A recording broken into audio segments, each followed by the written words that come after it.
ഇത് സഹിക്ക വയ്യാതെ ഞാനിപ്പോ ചെമ്പകമംഗലത്ത് നിന്ന് താൽക്കാലികമായി രക്ഷപ്പെട്ടിരിക്കുക.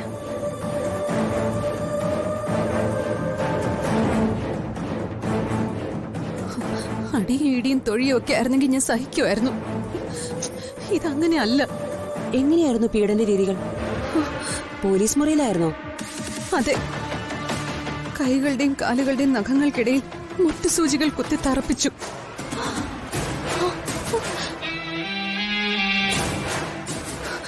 കസേരയിൽ കെട്ടിയിട്ട് കാൽവെള്ളയിൽ ചൂരലിനടിച്ചു.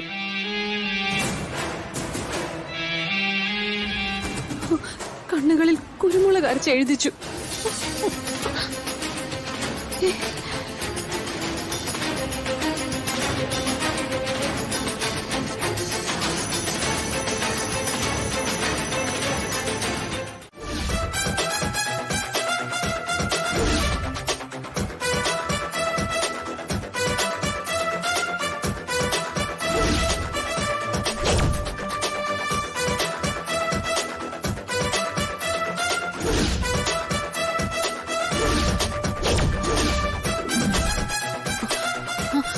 കണ്ടു കണ്ടു, ഞാൻ പറഞ്ഞില്ലേ ഇയാളാണ് ACP കാർത്തിക്.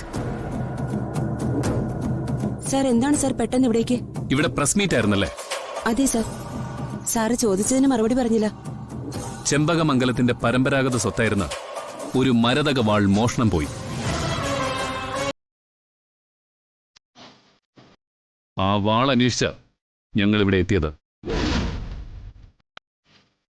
ചെമ്പകമംഗലത്തിന്റെ വാളും പരിചയമൊക്കെ അവിടെയല്ലേ സാർ കാണേണ്ടത്? അതിന് ഈ പാവപ്പെട്ട സ്ത്രീയെ വേട്ടയാടുന്ന എന്തിനാ?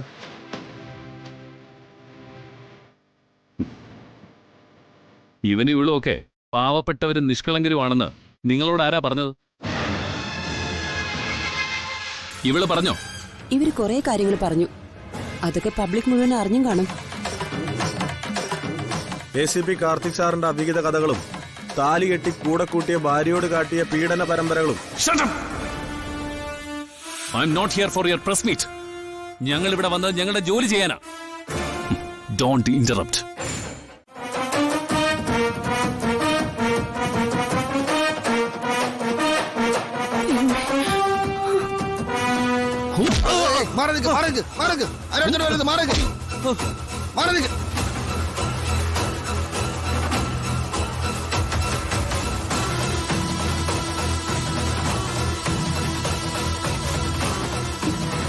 എന്റെ ദൈവമേ, എന്തൊക്കെയാ ഇത്?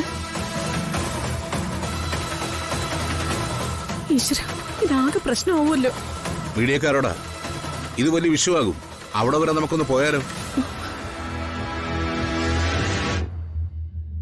അതുകൊണ്ട് എന്ത് കാര്യം?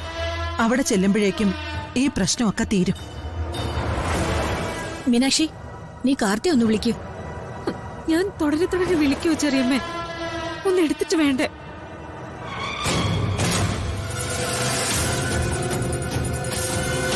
എന്റെ ഈശ്വര, ഈ കാർത്തിയേട്ടനെ എന്തൊക്കെയായി കാട്ടിക്കൂട്ടുന്നത്? ഇത് നാട്ടിൽ വലിയ കോലാഹലമാകും. അവനൊന്ന് നിർത്തിയിട്ട് പോന്നാ മതിയായിരുന്നു.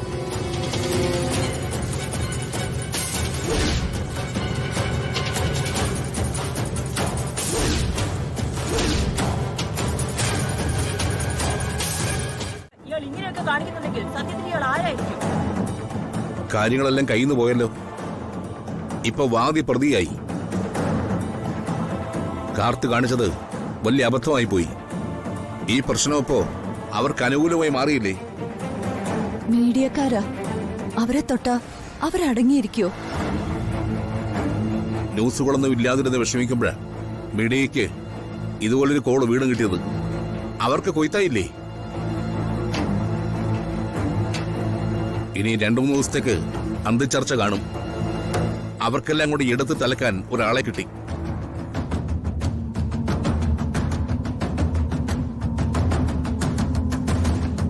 ദൈവമേ, ഇതെങ്ങനെ അതിജീവിക്കും? മോളെ, വിഷമിക്കാതെ. നമുക്ക് ദൈവത്തോട് പ്രാർത്ഥിക്കാം.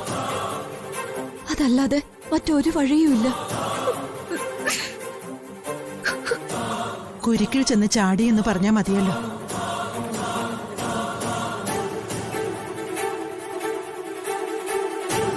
കുരുക്ക് എനിക്കുള്ള ഒരേ ഒരു ആങ്ങളയാ.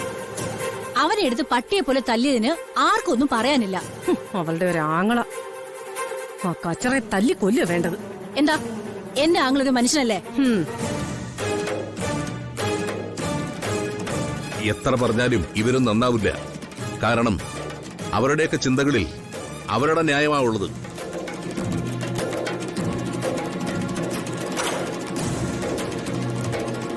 സാവിത്രിക്കൊന്നും പറയാനില്ലേ? ഇനി ഞാൻ എന്ത് പറയാനാച്ചാ? മൗനം വിദ്വാന് ഭൂഷണം. ഈ വാക്ക് അച്ഛൻ തന്നെ പറഞ്ഞ് ഞാൻ കേട്ടിട്ടുള്ളതാ. ഇനി മുതല് ഈ ഒരു നയം സ്വീകരിക്കാൻ എന്റെ ഉദ്ദേശം. എന്തായാലും കുറച്ചു ദിവസങ്ങളായി സാവിത്രിക്ക് നല്ല മാറ്റങ്ങൾ വന്നിട്ടുണ്ട്. അതെനിക്ക് മനസ്സിലായി. ആ വാള് നഷ്ടപ്പെട്ടതിന്റെ മാറ്റങ്ങൾ ഈ തറവാട്ടെ കാണാനുമുണ്ട്.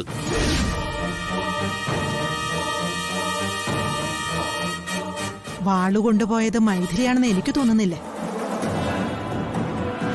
ഓ, ഞാൻ രക്ഷപ്പെട്ടു. എന്റെ നേർക്ക് ഒരു സംശയമില്ല. കാട്ടിൽക്കൊന്ന് ഭഗവതി, നിനക്കൊരു ഓട്ടട വഴിപാട്. അമ്മ മീനാക്ഷിയെ നോക്കി അർത്ഥം വച്ചിട്ടാണല്ലോ അങ്ങനെ പറഞ്ഞത്.